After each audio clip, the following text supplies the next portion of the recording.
जानकी जीवन स्मरण जय जय राम पार्वती पते हर हर महादेव पुंडलिक वरदा हरि विठ्ठल श्री अनंत कोटी ब्रह्मांड नायक राजाधिराज सच्चिदानंद सद्गुरु श्री ब्रह्मचैतन्य महाराज की जय। श्री महाराजांच्या सेवेमध्ये दासबोधाची उजळणी पाहताना सत्वगुण लक्षणात आपण अनेक मुद्दे आत्तापर्यंत पाहिले। समर्थ मूलतः सत्वगुण आतमध्ये प्रगट झाल्यानंतर आपल्यात आंतरिक आणि बाह्य दोन्ही प्रकारचे कसे बदल होत जातात ते समजावून देत आहेत। वेगवेगळे दृष्टांत वेगवेगळी उदाहरणं देऊन ते आपल्याला हे सांगतायत। जसं काल निरूपणाच्या शेवटी उदासीनता हा विषय आला। आपण जसे आहोत त्या दृष्टीनं आपण उदासीनतेकडे पाहिलं तर आपल्याला समर्थांना जी उदासीनता सांगायची आहे ती कळेल। आपण विषयांमध्ये लिप्त होणारे आहोत। अगदी लिप्त जरी नसलो तरी विषयाची आवड असणारे आहोत। त्यामुळे आपण जेव्हा आपल्या आवडीचा विषय उपभोगत असतो त्यावेळी आपण आपल्या नामाच्या आपल्या अनुसंधानाच्या दिशेनं उदासीन असतो। याच्या उलट सत्वगुणाचं लक्षण आहे। भगवत भजनाची साधनेची आवड असल्यामुळं विषय वासनांमध्ये उदासीनता असते। समर्थ पदार्थीन बैसे चित्त मनी आठवे भगवंत ऐसा दृढ भावार्थ तो सत्वगुण या शब्दामध्ये हा विषय आणखी विस्तृतपणे सांगतात। पदार्थांमध्ये चित्त बसत नाही म्हणजेच कुठल्याही प्रकारच्या दृश्यामध्ये चित्त अडकून राहत नाही। आपण रस्त्यानं जातो पहा, ट्रॅफिक असतं, पुष्कळ वाहनं आपल्या वाहनाच्या पुढे असतात, मागेही असतात, आजूबाजूलाही असतात। पण घरी जाऊन जर आपल्याला कुणी विचारलं की जरा आजूबाजूच्या गाड्यांचे नंबर सांग बरं, तर आपल्याला सांगता येणार नाही। कदाचित आपल्याला कोणत्या गाड्या होत्या तेही नीट आठवणार नाही। पण आपण तर आलेलो असतो त्याच ट्रॅफिकमधून। मग असं आपलं का होतं? कारण ट्रॅफिकमध्ये असताना आपलं चित्त त्या गाड्यांच्या जवळ असत नाही। सत्वगुणी जेव्हा साधक होतो म्हणजे नुसतं सत्वगुण असून उपयोग नाही बरं का, त्याचा उत्तम साधक जेव्हा होतो तेव्हा त्याचा असं चित्त दृश्यामध्ये राहत नाही। तो दृश्यात असतो, स्वाभाविक आहे, कारण त्यानं देह धारण केलेला आहे। त्यामुळं दृश्यामधून पळ काढता येत नाही। पण दृश्यात असूनही दृश्यामध्ये तो कुठल्याही प्रकारे लिप्त होत नाही। पदार्थीन बैसे चित्त मनी आठवे भगवंत। असं होतं म्हणून तसं होतं या अर्थानं समर्थ सांगतात बरं का। भगवंताचं अनुसंधान अंतरामध्ये आहे म्हणून दृश्यामध्ये आसक्ती नाही आहे, दृश्यामध्ये लिप्तता नाही आहे, दृश्यामध्ये चित्त नाही आहे। केवळ दृश्यामध्ये चित्त नसणं एवढीच गोष्ट समर्थांनी सांगितली नाही। भगवंतामध्ये मन आहे ही महत्त्वाची बाब आहे। नाहीतर माझ्या मनामध्ये दुसरे कोणते विचार असतील किंवा आणखी कुठल्या तरी मी चिंतेत असेन तरीसुद्धा आजूबाजूच्या दृश्यात माझं मन लागत नाही। पण त्यावेळी आपण ज्या चिंतनामध्ये आहोत तेही एक प्रकारे दृश्यामध्येच आहोत। समोर जे स्थूल दिसत आहे तेही दृश्य आहे आणि मनामध्ये चाललेले प्रपंचाच्या काळजीचे विचार तेही खरं पाहता दृश्यच आहे, मनाच्या सापेक्ष। पण जेव्हा भगवंताकडं मन वळतं त्यावेळी साधक या दृश्यापासून बाजूला जातो। अर्थात हळूहळू त्याचा प्रवास निर्विचारतेकडं, अमन दशेकडं आणि नंतर शेवटी उन्मन दशेकडे जातो। तो विषय थोडा खोलातील आहे, पण मुळात सत्वगुण जर काही घडवत असेल तर त्याचं चित्त पदार्थामध्ये आता राहत नाही, कायम भगवंतापाशी राहतं। लोक बोलती विकारी तरी आदिक प्रेमाधरी निश्चय बाणे अंतरी तो सत्वगुण। अंतरी स्फूर्ती स्फुरे स्वस्वरूपी तर्क भरे नष्ट संदेह निवारे तो सत्वगुण। किती सुंदर सांगितलं पहा समर्थांनी। भगवंताच्या मार्गाला जो लागला त्या मनुष्याची निंदाही अटळ आहे। असे कोणतेही संत झाले नाहीत की ज्यांना निंदेचा सामना करावा लागला नाही। सर्वांच्याच वाट्याला ते आलं, पण त्यामुळं त्यांचा भगवत भक्तीचा निश्चय डळमळीत कधीही झाला नाही. उदाहरणे अनंत आहेत. गोंदवलेकर महाराजांपासून ज्ञानेश्वर महाराजांपर्यंत अनंत संतांना त्रास सोसावे लागले. आता ते संत झाले म्हणून त्या दृष्टीनं आपण त्यांना पाहतो, हा भाग वेगळा. पण तसंही सर्वसामान्य साधकाला प्रापंचिकांकडून त्रास सोसावे लागतातच. कुणी प्रापंचिक मुद्दामून त्रास देतीलच असं नाही, पण तो साधना मार्गावरती असल्यामुळं त्याला आजूबाजूच्या वातावरणाचा त्रास होऊ शकतो. आत्ताच्याच काळाचं उदाहरण सांगायचं झाल्यास, नोकऱ्यांच्या ठिकाणी पार्ट्यांना जाणं, तिथे दारू किंवा अन्य प्रकारची व्यसनं होणं, या गोष्टींचा एखाद्या साधकाला अतिशय त्रास होऊ शकतो. बरं, तो अशा परिस्थितीत अडकलेला असतो की तिथून तो पळही काढू शकत नाही. मग अशा वेळी त्याला त्याच्या अनुसंधानात राहण्या वाचून आणि आलेला त्रास किंवा हा चालू असलेला क्षण ढकलण्या वाचून दुसरा पर्याय असत नाही. पण सत्वगुण जर प्रखरतेनं अंतरात असेल तर समर्थ म्हणतायत त्याच्या अंतःकरणात द्वेष उमटतच नाही. आदिक प्रेमाधरी असं ते म्हणतायत. दोन अर्थ आहेत याचे. त्याच्यामधील प्रेमभाव कुठेही कमी होत नाही आणि दुसरा अर्थ असा की त्याचं भगवंतावरील प्रेम दिवसेंदिवस वाढतच जातं. आपली साधना आणि आपण यामध्येच तो रमून राहतो.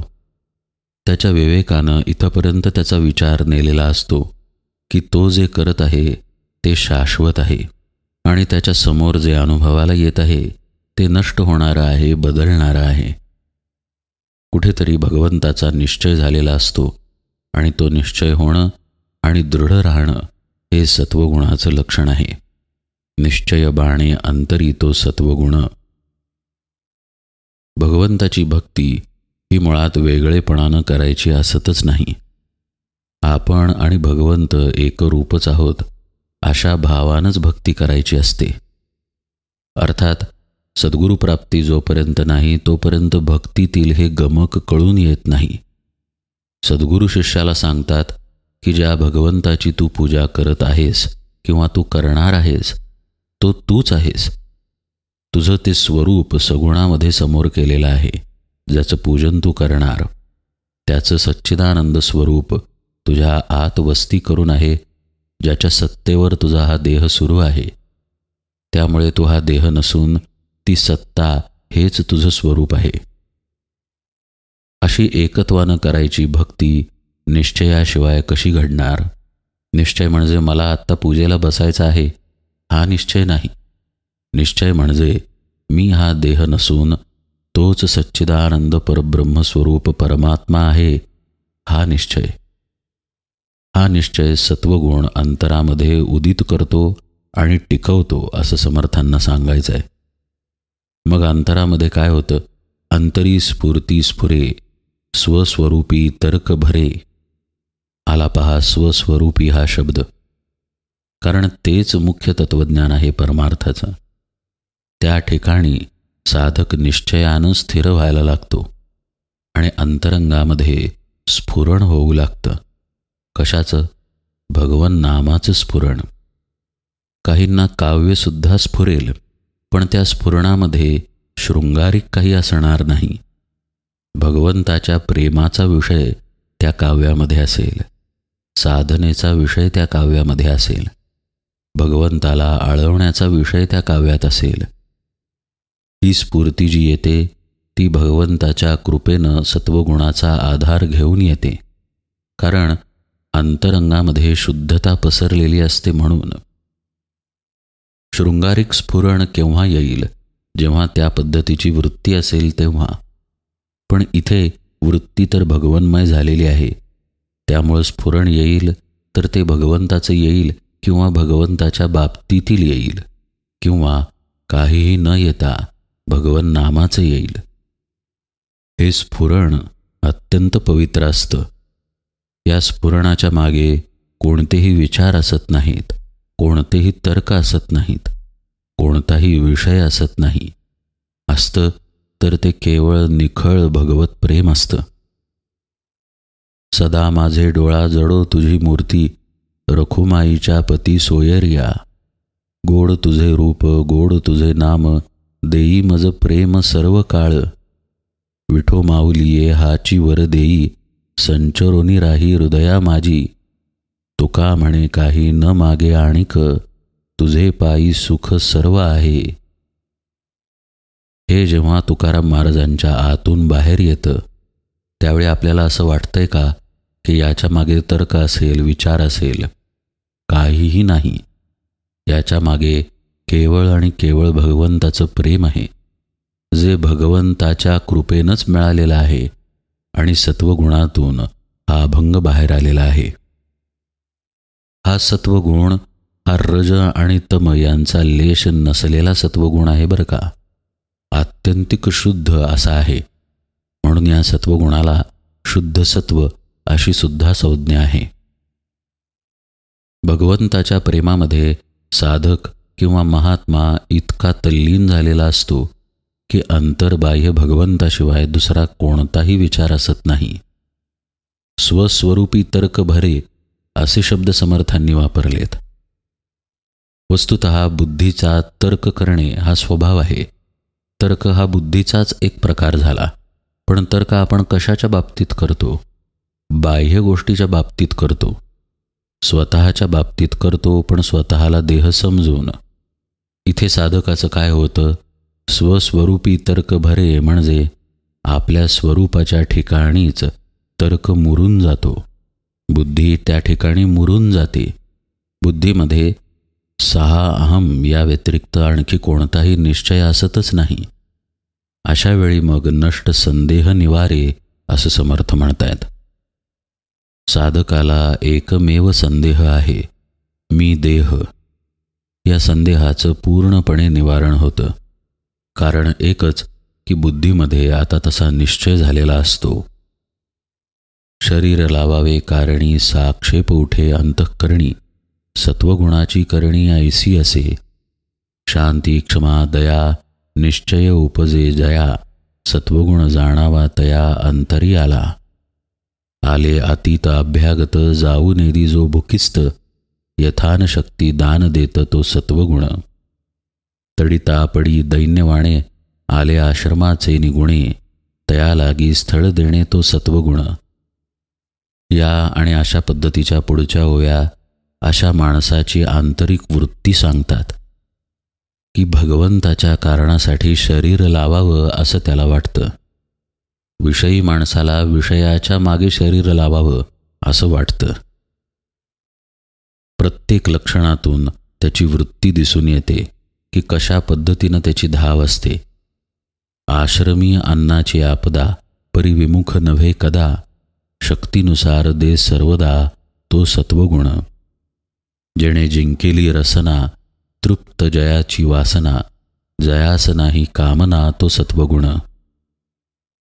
समर्थ कोणत्या उंचीवरून लक्षण सांगतायत आणि आपली अवस्था कशी असते आपला आपण पाहावं बरं का. जेणे जिंकेली रसना, आपली अवस्था अशी होते की भूक नाही तोपर्यंत आपण ठीक असतो, पण भूक लागल्यानंतर जीभ मन आणि चित्त सगळं काही तळमळ करायला लागतं. पदार्थांचं चिंतन, त्यांच्या चवीचं, त्यांच्या वासाचं चिंतन इथपर्यंत मजल जाते. याच्या उलट त्या ठिकाणी आहे जिथे सत्वगुण आहे, रसनेला जिंकलेला आहे. म्हणजे अन्न सेवन केलं जात नाही का? तर मुळीच नाही. अन्न सेवन केलं जातं, पण पोषणासाठी, हाव म्हणून, चटक म्हणून नाही, किंवा जिभेचा चोचला म्हणून नाही. रसना जिंकणं हे खरं म्हणजे सगळ्यात कठीण काम आहे. श्री महाराज सुद्धा एके ठिकाणी म्हणतात की सगळ्या वासना मनुष्याला जिंकता येतील, पण अन्नाची वासना जिंकणं अत्यंत कठीण आहे. त्याला भगवत कृपाच लागेल, त्याला साधनेचं तेज लागेल. असं जर तेज असेल तर मग तो अंतर्बाह्य तृप्त होऊन राहतो. कोणतीही इच्छा अंतरात असत नाही. केवळ श्वास ज्याप्रमाणे चाललेले आहेत त्याप्रमाणे प्रेमभरानं भगवंताचं नाम सुरू राहतं. खरं म्हणजे अत्युच्च अशी ही अवस्था आहे. पण समर्थांचं हे वैशिष्ट्य आहे की सत्वगुण सांगताना सुरुवात, मध्य, शेवट आणि अत्युच्च अशा सर्व गुणांचं वर्णन ते करतात. शरीर लावावे कारणी असंही सांगतील, किंवा वासना जिंकली असंही ते सांगतील, किंवा संसाराचा वीट आला अशी सुरुवातीची लक्षणंही ते सांगतील. सर्व काही समर्थांनी अंतर्भूत केलेलं आहे. होणार तैसे होत जात, प्रपंची झाला आघात, डळमळीना ज्याचे चित्त तो सत्वगुण. अगदी उघड उघड ओवी आहे ही. एका भगवंता कारणे सर्व सुख सांडिले जेणे, केले देहाचे सांडणे तो सत्वगुण. ही ओवी वाचली की श्री महाराजांचं बालपण आठवतं. काय अलौकिक भगवंताचं प्रेम असेल पहा. असंच त्यांनी केलं. एका भगवंता कारणे सर्व सुख सोडिले जेणे. खरं म्हणजे ज्या वयामध्ये आपलं काय आहे, परकं काय आहे, आपल्या भल्याचं काय आहे, हेही आपल्याला नीट कळत नसतं. शिक्षणही आपल्याला नीट कळत नसतं. त्या वयात श्री महाराजांनी सद्गुरू प्राप्तीसाठी घर सोडलं. रानोरान फिरले, आ सेतू हिमाचल फिरले. ही जी तळमळ आहे ती अंतरंगामध्ये असलेल्या परमशुद्ध सत्वगुणामुळे असते, हे समर्थ सांगतायत. केले देहाचे सांडणे तो सत्वगुण. श्री महाराजांनी आपल्या देहाची तमा बाळगली नाही. देहाला अत्यंत कष्ट झाले, पण ध्यास केवळ सद्गुरू प्राप्तीचा होता. इतकंच नाही तर जेव्हा सद्गुरू प्राप्ती झाली तेव्हाही त्यांनी देहाची तमा बाळगली नाही. पूर्णपणे देहाला विसरून सद्गुरू सेवा केली. तुकामाई त्यांच्यावर प्रसन्न झाले. त्यांचं ब्रह्मचैतन्य असं नाव ठेवलं आणि मग त्यांना घरी जायला सांगितलं. पण तरीही अगदी देह ठेवेपर्यंत देहाचे केले सांडणे असंच ते वागले. आपल्या देहाला त्यांनी दुय्यम महत्त्व दिलं. देह सांभाळला गेला, पण तो भगवंताच्या इच्छेनं सांभाळला गेला. श्री महाराज भगवंतापाशी आणि भगवंताच्या नामातच राहिले. त्यांच्या जवळ येऊन लोकांना जे मिळालं, श्री महाराज म्हणतात ते रामाच्या कृपेनं मिळालं. या सगळ्यात मग श्री महाराज कुठे राहिले? श्री महाराज केवळ आणि केवळ भगवंताच्या नामात राहिले. ही अत्यंत उच्च अवस्था असली तरी याची सुरुवात आपल्या देहाला दुय्यमत्व देऊनच होते. आपल्या सुखाला बाजूला ठेवूनच होते.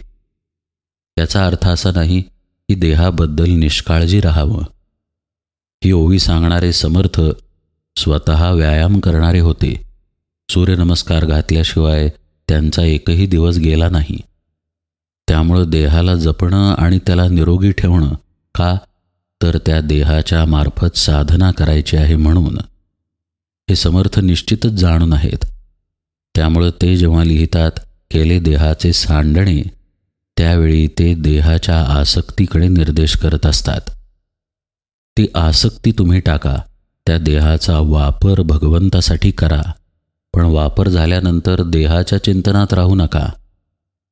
खरं म्हणजे जो सत्वगुणी आहे तो अशा चिंतनात राहणारच नाही. त्याची अवस्था समर्थांच्याच भाषेत सांगायचं झाल्यास, अंतरी देवाचे ध्यान तेणे निडारले नयन, पडे देहाचे विस्मरण तो सत्वगुण, अशीच होईल. समर्थ पुढे समासामध्ये म्हणतात, विषयी धावे वासना, परी तो कदा डळमळीना, ज्याचे धारिष्ट चळेना तो सत्वगुण. मगाशीच आपण बघितलं की समर्थ वेगवेगळ्या पातळ्यांवरून सत्वगुण सांगतात. एका भगवंता कारणे सर्व सुख सोडिले जेणे, किंवा जेणे जिंकिली रसना तृप्त जयाची वासना, जयास नाही कामना, हा अतिशय उच्च पातळीवरील सत्वगुणाचा प्रभाव आहे. उच्च अवस्था आहे ती. पण त्या अवस्थेच्या आधी येणारी एक अवस्था आहे की विषयांकडं मन जातं. पण तसं जात असलं तरी तो स्वतःच्या मनाला आवरतो, वृत्तींना आवरतो, धारिष्ट्यानं आपल्या साधनेमध्ये राहतो, आपल्या अनुसंधानात राहतो. हेही जो करतो तो सत्वगुणच असतो. म्हणजे पहा बरं का, मंदिरापुढे थांबावं वाटतं ते सत्वगुणामुळं, आत जावं वाटतं ते सत्वगुणामुळं, देवाला नमस्कार करावा वाटतं ते सत्वगुणामुळं, त्याच्यासमोर डोळे मिटून बसावं वाटतं ते सत्वगुणामुळं. डोळे मिटून बसल्यावर समाधीमध्ये साधक जातो तेही सत्वगुणामुळं, आणि समाधीनंतर सायुज्यता प्राप्त होते तीही सत्वगुणामुळं. म्हणजे भगवत भक्तीच्या मार्गावर येऊन खऱ्या अर्थानं भगवंताचा भक्त जो कधीही भगवंतापासून विभक्त नाही, तिथपर्यंतचा प्रवास सत्वगुणामुळं घडून येतो. प्रत्येक टप्पा आहे आणि प्रत्येक टप्प्यावरती तो सत्वगुणामुळंच टिकतो आणि तिथून पुढच्या प्रवासाला लागतो.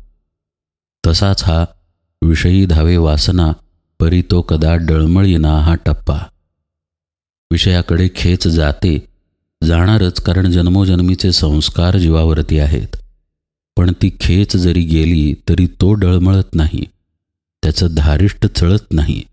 ज्याचे धारिष्ट चळेना तो सत्वगुण. आपल्या मनाला, आपल्या चित्ताला त्या विषयाकडून काढून आणून भगवंताच्या नामाकडं तो लावतो.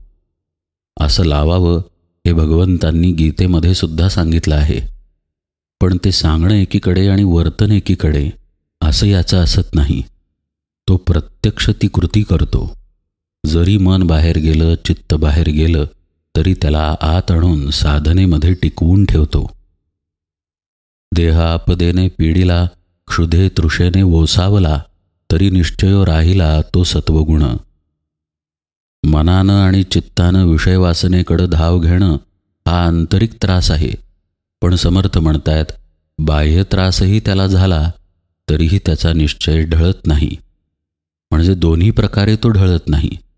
बाहेरून देहाला त्रास झाला किंवा आतून जरी तो विषयाकडे धावू लागला तरी तो न ढळता आपल्या अनुसंधानामध्ये, आपल्या नामामध्ये, सद्गुरुपदिष्ट साधनेमध्ये निश्चयानं प्रयत्नपूर्वक राहतो.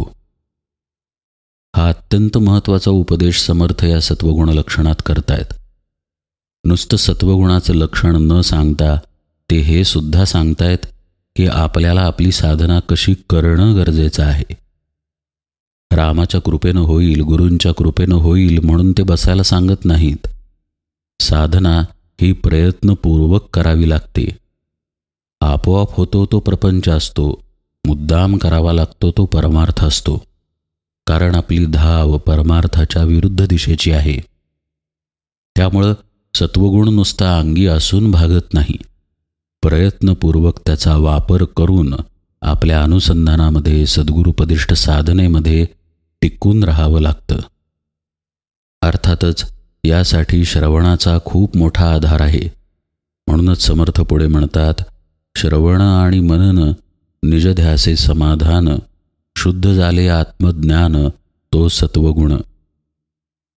समासाच्या या उजळणीमध्ये आपण आता हा विषय यथावकाश पाहूया. आज निरूपण सेवेला इथेच विराम देतो. जानकी जीवन स्मरण. जय जय राम.